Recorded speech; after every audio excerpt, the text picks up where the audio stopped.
The EU Withdrawal Bill returned to the House of Commons from the House of Lords last week with 196 amendments. When it is finally enacted, the legislation will govern the shape of the UK's withdrawal from the European Union and the subsequent relationship between the two entities. Most of the bill was not contested and went through easily. One amendment, however, caused Prime Minister Theresa May particular grief. The Lords wanted Parliament to be in a position to give the government direction, in the event that no final deal can be struck with the EU. The government would have none of that, maintaining that it needed to be fully empowered to negotiate, and that potential meddling by Parliament was not helpful in that respect. The UK's chief negotiator was particularly vociferous, and insisted that he remain fully in charge. The amendment was tabled for a vote on Tuesday morning, when Justice Minister Philip Lee resigned so that he could vote against the government. A chain reaction ensued. 14 Tory MPs, led by the former Attorney General Dominic Grieve, threatened to support the amendment. What followed was a lot of horse trading and a vaguely worded government promise to give Parliament a meaningful vote in the event of there being no agreement on Brexit. The amendment was rejected with a slim majority of 26 votes.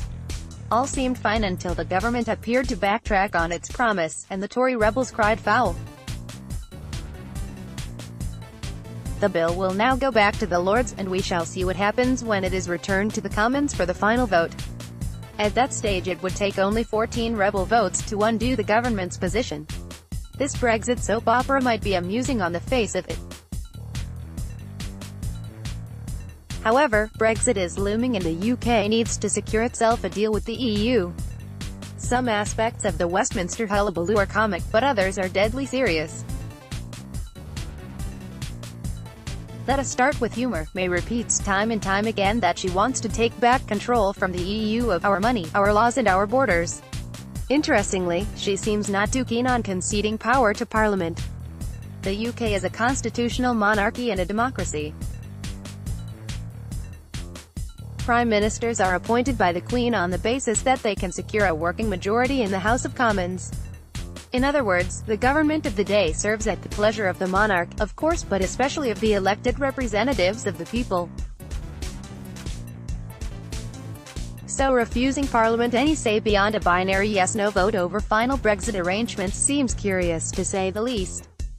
Now to the important matters. The longer the UK spends on internal constitutional navel-gazing, the longer it will take to engage in the next round of meaningful negotiations with the EU. In the end, the deal will not be struck in the House of Commons or between the warring factions of Theresa May's cabinet, but with the EU. Time is running out and the country as well as business are left in limbo, not knowing what the future relationship will look like. It is high time for the UK to make up its mind and go into the negotiations with the EU with an agreed and coherent position. The time for Westminster soap has run out, and there is no more road left down which to kick the proverbial can. Cornelia Meyer first. There is the case of the Irish border. May's midnight trip to Brussels last December saved the day, but it was a fudge. The free movement of people and goods is pivotal for both peace in Northern Ireland and for the economies both north and south of the border. They are deeply interconnected. The government cannot give Northern Ireland a different status from the rest of the UK, which was suggested by the EU as a compromise, because it would effectively create a new border in the middle of the Irish Sea and undermine the unity of the United Kingdom. May, furthermore, governs with the support of Northern Ireland's DUP, and they will not budge on the issue of unity. The business community is deeply concerned too. Manufacturers fear losing access for their goods to the 500 million people in the EU. Their supply chains are also to a large part inextricably interwoven with the continent. The government says they want out of the single market and the customs union. But no one knows what is to follow. The situation is even direr for the financial sector. It will lose passporting rights, which means the right to carry out euro-denominated transactions on British soil. The UK economy has suffered some impact already. The pound is down, which admittedly helped UK exports for the time being, as long as the country still has access to the juicy EU markets. Investment is also markedly down and companies are beginning to relocate staff or in some cases even headquarters.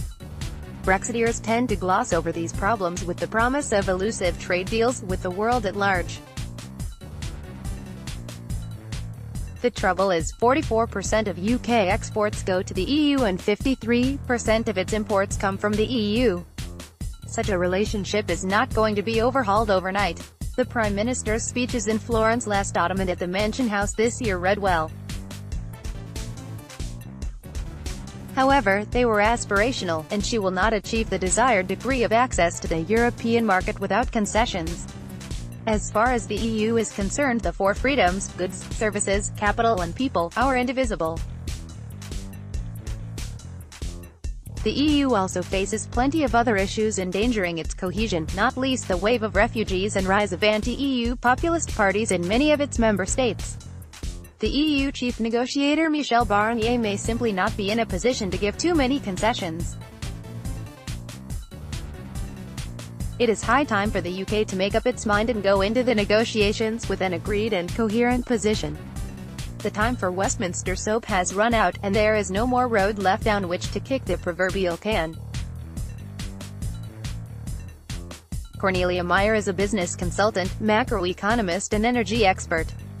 Twitter, @Mayera Sources. Disclaimer: views expressed by writers in this section are their own and do not necessarily reflect Arab News' point of view.